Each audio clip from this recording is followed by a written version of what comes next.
주신 말씀 가지고 흩어진 그곳에서라는 제목으로 하나님 말씀 나누도록 하겠습니다. 오늘 우리가 살펴볼 이 여호수아의 말씀, 너무나도 다들 잘 알고 있는 말씀이죠. 그럼 이 여호수아의 말씀 중에서 우리 성도님들은 어떤 장면이 가장 기억에 남으십니까? 한번 생각해 보실까요? 내가 여호수아를 읽으면서 또 그동안 읽어왔는데 어떤 장면이 가장 기억에 많이 남으십니까?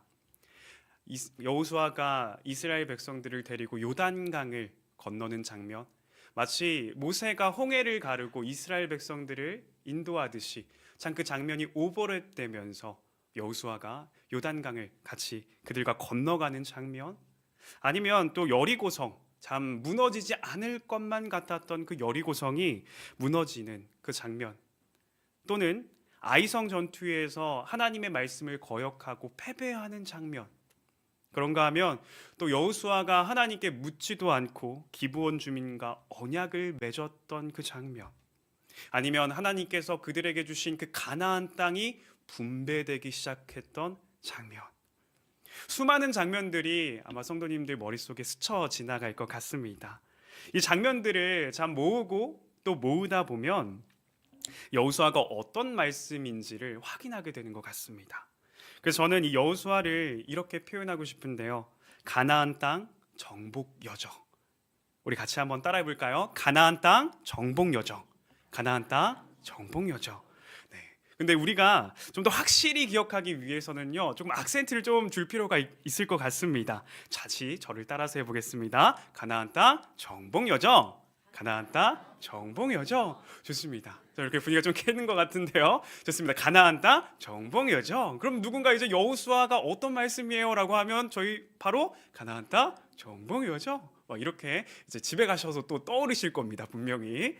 자, 그렇다면 이 여호수아는 이 가나안 땅 정복 여정을 좀 다루고 있는데, 그 여정 속에서 하나님께서는 자신의 백성들을 어떻게 훈련시키시고 있는가를 우리는 확인하게 됩니다. 그래서 하나님께서는 그 가나안 땅에서 살아갈 이스라엘 백성들이 어떤 삶의 자세로 또 어떠한 모습으로 살아가야 하는가를 계속해서 훈련시키시는 것이죠. 특별히 오늘 우리가 살펴볼 이 21장의 말씀은 13장에서부터 시작되는 이 가나안 땅 분배의 이야기, 그 중에서도 마지막 부분에 속하고 있습니다. 우리가 13장에서부터 시작된 이 다른 지파에 대한 땅 분배가 이제 다 끝나고 이제 레위인들이 나와서 거주할 땅을 요구하고 있는 그 장면이 오늘 우리가 살펴볼 이 말씀입니다. 하나님께서는 땅 분배를 받지 못한 이 레위인들에게 그들이 거주할 성읍과 목초지를 제공받도록 하십니다. 그럼 오늘 말씀이 우리에게 어떤 메시지를 주는지 우리 함께 살펴보기를 원합니다. 우리 첫 번째로는요, 말씀을 붙잡다입니다.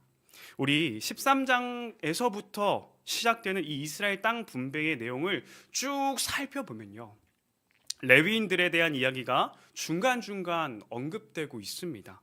주로 어떤 이야기가 등장하던가요? 제가 13장 14절의 말씀 읽겠습니다. 오직 레위 지파에게는 여호수아가 기업으로 준 것이 없었으니 이는 그에게 말씀하신 것과 같이 이스라엘의 하나님 여호와께 드리는 화제물이 그들의 기업이 되었음이더라. 아멘. 14장에서도 또 18장에서도 수차례 이 레위인들에 대한 언급이 이루어지면서 그들이 땅을 분배받지 못했다라는 것을 밝히고 있습니다. 하지만 하나님께서는 이 레위인들이 살 곳을 어떻게 마련하라고 하십니까? 오늘 2절 말씀 우리 같이 한번 읽어볼까요? 2절 말씀 함께 읽도록 하겠습니다. 시작. 가나안 땅 실로에서 그들에게 말하여 이르되 여호와께서 모세에게 명령하사 우리가 거주할 성읍들과 우리 가축을 위해 그 목초지들을 우리에게 주라 하셨나이다 하매. 아멘. 레위 사람들이 지금 나와서 여호수아에게 자신들이 거주할 성읍과 목초지를 요구하고 있습니다. 그런데 이 레위 사람들이 막무가내로 여호수아에게 나와서, 많은 족장들 앞에서 나와서 우리 땅 분배 못 받았으니까 당장 우리가 살 땅을 내놓으십시오 하고 요구하는 것이 아니라 말씀을 보니까 어떤 근거를 가지고 요청하고 있습니까? 여호와께서 모세에게 명령하사. 하나님이 모세를 통해서 명령했던 그 약속을, 그 말씀을 근거로 삼아서 그들에게 요구하고 있다라는 것입니다. 제가 민수기 35장 2절에서 3절 말씀 읽겠습니다. 이스라엘 자손에게 명령하여 그들이 받은 기업에서 레위인에게 거주할 성읍들을 주게 하고 너희는 또 그 성읍들을 두르고 있는 초장을 레위인에게 주어서 성읍은 그들의 거처가 되게 하고 초장은 그들의 재산인 가축과 짐승들을 둘 곳이 되게 할 것이라. 아멘. 하나님께서 모세를 통해서 명령하셨던 말씀이죠. 만약 이들이 그 약속의 말씀을 그냥 중요하게 생각하지 않고 그냥 잊고 있었다면 어땠을까요? 오늘 그렇게 당당하게 여호수아 앞에서 또는 수많은 족장들 앞에서 그들이 당당하게 요구할 수 있었을까요? 아니요. 그 약속을 지난 시간 동안 계속해서 마음에 품고 또 붙잡았기에 당당하게 오늘 그들 앞에서 요구할 수 있었던 것입니다. 레위인뿐만이 아니라 이 여호수아의 말씀을 쭉 살펴보면요, 이렇게 약속의 말씀을 붙잡으며 나아갔던 이들이 많이 등장하게 됩니다. 먼저는 여호수아가 그랬었죠. 여호수아 자신도 계속되는 전쟁 가운데에 하나님의 약속의 말씀을 붙잡으면서 담대하게 나아가지 않습니까? 그래서 수많은 가나안 땅 정복 전쟁 속에서도 모세에게만 해당됐던 약속이 아니라 오늘 우리에게 주어진 우리의 약속이다, 그 시대를 살아가는 자신들에게 주어진 약속임을 확인하게 됩니다. 또 우리가 14장에서 이제 요단 서쪽, 즉 가나안 땅 분배의 시작에서도 누가 먼저 그 땅을 요구하면서 나아갑니까? 누가 먼저 나와서 나에게 이 땅을 주십시오 라고 이야기합니까? 바로 갈렙이 나와서 하나님이 주신 약속의 말씀을 붙잡으며 나아갑니다. 이 땅을 분배하는 시점도 참 재밌지 않습니까? 여호수아 이 13장 1절 말씀에 이렇게 이야기합니다. 우리 같이 한번 읽어볼까요? 여호수아 13장 1절입니다. 시작. 여호수아가 나이가 많이 늙음에 여호와께서 그에게 이르시되 너는 나이가 많아 늙었고 얻을 땅이 매우 많이 남아있도다. 지금 보니까 얻을 땅이 뭐하대요? 매우 많이 남아있도다. 지금 땅 분배를 시작하는 그 시점이 이제 그 모든 가나안 땅 정복을 다 마치고 나서 수많은 전쟁 끝에서 자 이제 됐다, 이제 우리 땅이다 하고 나누기 시작한 것이 아니라 하나님께서 분명히 아직도 정복해야 될 땅이 매우 많이 남아있다라고 하는 그 시점에 분배를 시작합니다. 하나님께서 그 약속을, 그 말씀을 이루시겠다라는 그 확신을 땅 분배하는 시점을 통해서도 우리가 확인하게 되는 것입니다. 그렇게 하나님의 약속을 붙잡으며 나온 이 갈렙은요, 자신이 나이가 많이 찼음에도 불구하고 이미 정복한 땅이 아니라 정복할 땅을 요구하기 시작합니다. 이 가나안 민족과 싸워서 내쫓아야 할 그 땅을 달라고 하죠. 그 외에도 이 여호수아 말씀뿐만이 아니라 우리는 성경을 읽어가면서 참 그 약속의 말씀을 붙잡는 그 많은 믿음의 선배들의 모습을, 담대히 나아가는 그들의 모습들을 확인하게 됩니다. 또 요즘 우리가 매일 성경을 통해서 묵상하고 있는 말씀이 어디죠? 누가복음의 말씀을 묵상하고 있습니다.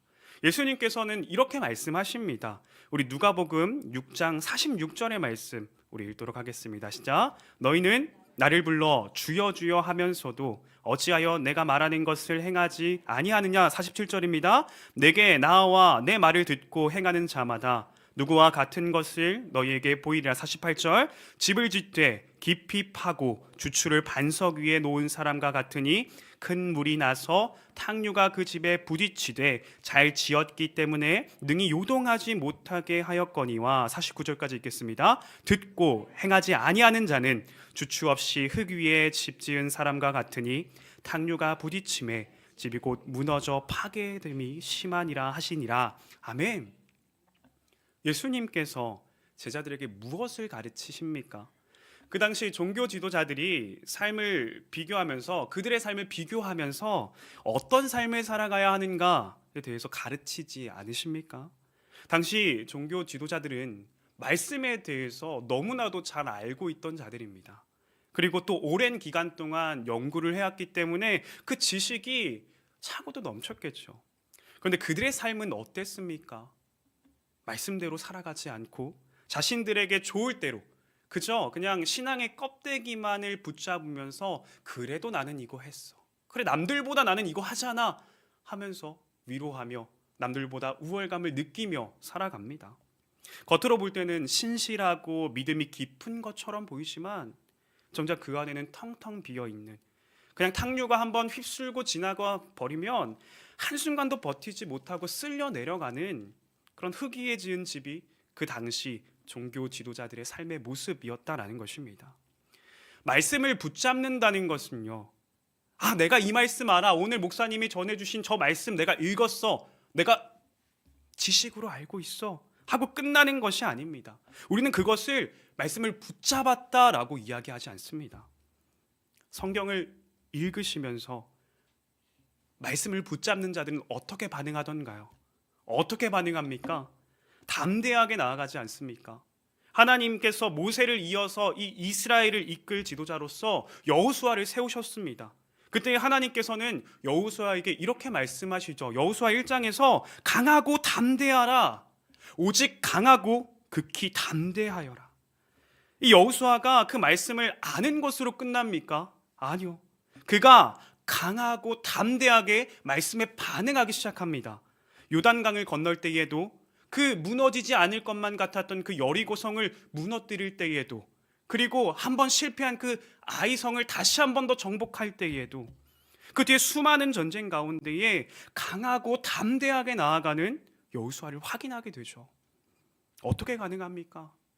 변하지 않는 그 말씀을 붙잡으면서 한 걸음 한 걸음 주님과 동행했기 때문입니다. 여호수아뿐만이 아니라 수많은 믿음의 사람들이 그 말씀을 붙잡으면서 반응하며 나아갑니다. 결코 아는 것으로 끝나지 않습니다. 그렇다면 오늘 말씀은 우리에게 다시금 질문하죠. 뭐라고 질문합니까? 나는 말씀을 붙잡고 있는가? 나는 말씀을 붙잡고 있는가? 지금 내가 붙잡지 못해서 안달이 난 그것이 무엇입니까? 내가 놓지 못하는 것은 여전히 무엇입니까? 오늘도 주님께서 주신 이 약속의 말씀을 붙잡으며 참 믿음으로 반응하는, 아니 믿음으로 살아내시는 저와 여러분들 되시길 바랍니다. 우리 두 번째로는 내 삶의 주인은 누구입니까?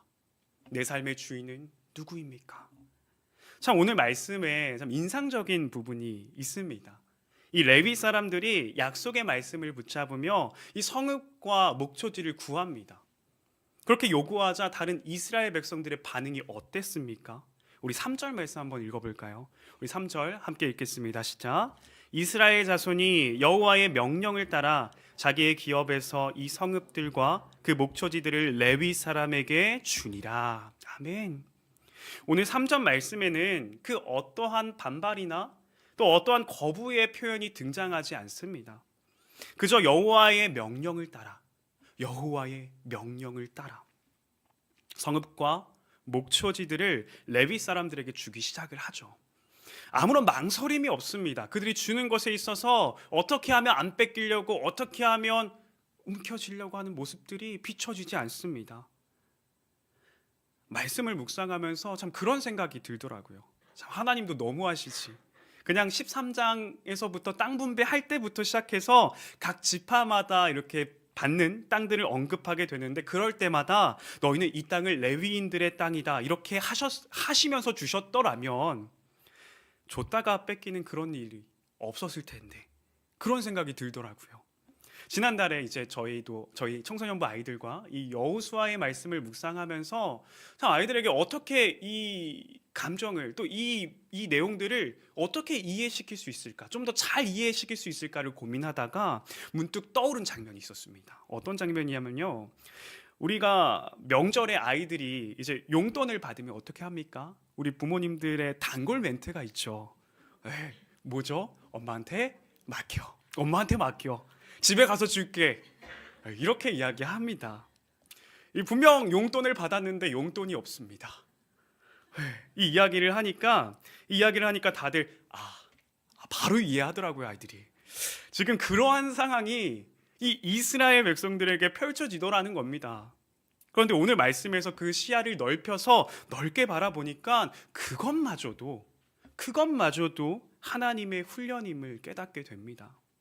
13장부터 시작된 이스라엘 땅 분배는요, 19장까지 이어집니다. 하나님께서 그들에게 주신 땅, 그 가나안 땅을 각 지파마다 분배하는 내용을 다루게 되죠. 하나님께서 주신 땅, 즉 이스라엘 백성들이 대가를 주고 하나님 앞에서 이렇게 응당 받아야 되는 그런 땅이 아니라 하나님께서 그들에게 선물로 주신 땅, 그게 바로 그들이 기업으로 받은 땅이죠. 그런데 그 땅 중에서 오늘 말씀에서 등장하는 레위인들의 땅을 일부 주라고 말씀하십니다. 심지어 오늘 우리가 읽는 21장 말씀 앞에 20장에는요 어떤 내용이 나옵니까? 어떤 말씀이 나오죠? 바로 도피성에 대한 이야기가 나옵니다. 즉 도피성 6개를 너희들이 받은 땅에서 지으라고 하시죠. 레위인들에게 줄 땅만이 아니라 앞에 장에 보니까 또 도피성도 지을 땅도 내놔야 합니다. 즉 무엇입니까? 하나님께 거저받은 선물 중에서 일부를 다시 하나님께 돌려드리라는 것이죠. 얼마나 놓기 싫었을까요? 그 많은 땅들을 어떻게 내놓습니까? 그럼에도 하나님께서는 그 도피성과 레위인들의 땅을 제공함으로써 그 손의 힘을 빼게 하시고 내 삶의 주인이 누구인가를 다시금 깨닫게 하십니다. 다시 말해서 하나님께서는 땅 분배의 과정 속에서 이스라엘이라는 나라의 그 외부 형태를 만들어 가시며 또 20장의 도피성, 21장의 레위인들의 성읍을 통해서 앞으로 그들이 가나안 땅에서 어떻게 살아가야 되는지, 어떤 삶의 방식으로 살아가야 되는지 훈련시키고 계신다라는 것입니다. 손에 쥔 것을 놓는다는 것이 참 쉽지 않죠. 오늘날 우리는 뭐 하나라도 더 잡아보려고, 뭐 하나라도 더 움켜잡으려고 발버둥 칩니다. 그러나 오늘 말씀을 통해서 하나님께서는 우리의 손에 힘을 빼라고, 그리고 약속의 말씀을 붙잡으며 내 삶의 주인이 누구인가를 다시금 돌아보게 하십니다. 저는 오늘 말씀을 준비하면서 참 대학원 때가 생각이 나더라고요. 이 총신대학교 신대원에서는 이제 입시를 준비하는 분들을 돕는 스터디 그룹이 있습니다. 이 에벤에셀이라고 하는 스터디 그룹인데요. 전 지역에서 또 활동을 하고 있습니다. 그래서 신대원을 준비하시는 분들이 다 모여서 또 매주 월요일마다 이 과목별로 강의도 해주시고 또 우리가 또 연습 문제도 만들어서 또 기출 문제들을 좀 모아서 같이 풀어보기도 하고 또 감사하게 해설도 해줍니다. 그래서 내가 왜 틀렸는지 또 이러한 문제들이 많이 나오는지 그런 꿀팁까지도 이렇게 이야기해주는 그런 스터디 그룹. 심지어 또 방학에는요 특강도 엽니다. 또 강사님 또 모셔가지고 또 이렇게 특강을 듣고 또 열심히 또 집중할 수 있는 시간들을 가집니다. 그런 스터디 그룹인데요. 저도 대학교 4학년 때 대학원 입시를 준비하면서 매주 월요일마다 그 스터디 그룹에 나갔습니다. 그래서 입시를 준비했습니다. 그렇게 하나님의 은혜로 또 신대원에 합격을 하고 나서 정말 그렇게 꿈에 그리던 입학을 하고 나서 이제 학교에서 대학원에서 강사님들과 또 함께 준비했던 또 입시를 준비했던 전도사님들과 모여서 이제 저녁을 먹었습니다. 이 저녁을 먹으면서 강사님들이 저희들한테 이렇게 이야기하시더라고요. 내년에는 전도사님들 차례입니다. 네, 이게 뭐냐면요. 사실 이 스터디 그룹은요. 신대원 1학년생을 중심으로 진행되던 그룹이었습니다. 그러니까 이제 입학해서 공부할 것도 이제 많은데 월요일 쉬는 그날에 매주 나가서 입시를 돕는 일을 해야 된다고 생각을 하니까 선뜻 나서기 쉽지 않더라고요. 그 꿀 같은 이 월요일 시간을 내놓는 게 정말 어렵더라고요. 그러나 에벤에셀 참 그 스터디에 모토가 있습니다. 거저받았으니까 거저줘라. 이 모토를 가지고 있는 스터디 그룹을 통해서 내가 여기에 입학한 것이 내가 한 게 아님을 고백하게 됐습니다. 그래서 대학원을 다니면서 이 스터디 그룹을 1년간 감사함으로 또 섬기게 됐습니다. 참 우리가 쥐고 있는 것을 놓는다는 것 정말 쉽지 않은 것 같습니다. 그러나 하나님께서는 그 손에 있는 것을 놓고 삶의 주인이 누구인가를 돌아보게 하십니다. 오늘도 내가 놓아야 할 것은 무엇입니까? 내가 힘을 빼고 또 내가 또 무엇을 붙잡아야 되겠습니까? 오늘 말씀을 기억하시면서 나의 힘을 빼고 하나님이 내 삶의 주인임을 인정하는, 그래서 약속의 말씀을 붙잡는 오늘 되시기를 바랍니다. 우리 세 번째로는 흩어진 그곳에서입니다. 우리 4절 말씀 함께 읽어볼까요? 4절 말씀입니다. 시작. 그앗 가족을 위하여 제비를 뽑았는데 레위 사람 중 제사장 아론의 자손들은 유다 지파와 시므온 지파와 베냐민 지파 중에서 제비 뽑은 대로 열세 성읍을 받았고. 오늘 4절부터 시작해서 쭉 우리가 읽었던 계속되는 레위 사람들이 어느 성읍을 받게 되는지 나열하기 시작합니다. 각 지파에서 이제 성읍들과 목초지를 공급받아 온 이 가나안 땅에 레위 사람들이 이제 흩어져 살아가게 되죠. 우리가 계속 서 있으면 뭐 하고 싶습니까? 앉고 싶죠. 또 앉으면 어떻게 하고 싶습니까? 눕고 싶습니다. 누우면 또 어떻고 싶습니까? 자고 싶죠. 누우면 자고 싶습니다. 이게 사람 심리 아닙니까? 이것처럼 이 가나안 땅에 살면서 참 지난 그들이 살아왔던 그 광야와는 비교도 되지 않을 그 풍족한 땅에서 살게 되면 어떨까요? 그들의 삶이 어떨까요? 등 따시고 배부르니까 지난 날들을 다 잊어먹기 시작하죠. 어느샌가 하나님과의 관계를 소홀히 하면서 계속해서 하나님께서 훈련시키셨던 광야에서부터 이 가나안 땅 정복을 통해서 계속해서 훈련시키셨던 삶의 주인이 하나님이라는 그 삶의 방식을 까먹게 됩니다. 이 열매들은 내가 열심히 해서 거둔 거야. 이 결과는 내가 잘해서 얻어낸 거야. 지금 내가 누리고 있는 것들, 내가 피와 땀을 흘려서 이제서야 누리고 있는 거야. 더 이상 그들에게는요, 하나님의 자녀라는 정체성은 사라집니다. 하나님의 백성이라는 정체성이 온데간데 없고 그 안에는 자신이 주인이 되는, 내가 내 삶의 주인이야 라는 그런 삶의 방식으로 살아갑니다. 그래서 하나님께서는 레위 사람들을 각 지파에 흩으셨습니다. 그리고 레위 사람들은 각 지파에서 어떤 역할을 감당합니까? 각 지파의 경계 지역에 거주하면서 이 지파 간의 완충 역할을 하고 또 가나안 문화를 완전히 척결하기 위해 앞장서기도 하죠. 또 흩어진 그곳에서 하나님만을 섬기며 살아가도록 그곳으로 흩어졌고 그 역할을 감당하는 것이 바로 레위인들의 역할이었습니다. 그들의 유업이 땅이 아니라 하나님이기 때문에 각 지파 안에 들어가서 계속해서 그들을 하나님께로 나아갈 수 있도록 하는 사명을 가진 자들이 바로 레위인들이었습니다. 이때의 이 사명 오늘날에는 누구에게 있습니까? 누구에게 있습니까? 바로 나 아닙니까? 우리 아닙니까? 하나님께서는 자신의 백성들을 꽁꽁 싸매고 붙잡고 계시지 않습니다. 모이게 하시고 그리고 흩으십니다. 예수님께서도 그러셨죠. 제자들을 부르십니다. 그리고 어떻게 하십니까? 흩으십니다. 끝까지 자기 품에 품고 싸매고 계십니까? 아니요, 흩으시죠. 우리 또한 교회 왜 모입니까? 세상으로 나아가기 위해서 모이는 것 아닙니까? 이 자리에 모여서 함께 예배하고 주님이 주신 말씀과 능력을 가지고 나아가서 하나님이 보내신 그곳에서 빛과 소금의 역할을 감당하지 않습니까? 그런데 우리의 삶을 돌아보면 어떻던가요? 이 사명 잘 감당하고 계십니까? 하나님이 나를 잘못 보내신 것 같아. 하나님, 여긴 도저히 아닌 것 같습니다. 하나님, 다시 한 번 더 생각해 보시죠. 내가 여기에 보냄받은 게 맞습니까? 사실 제가 그랬습니다.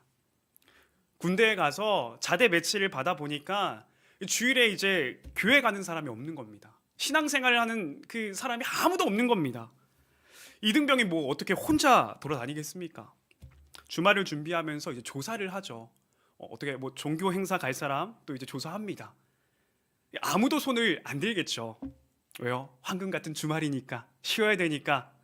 그때 그 정막을 깨고 이병, 정, 대, 은 교회 가겠습니다. 분위기가 싸해집니다.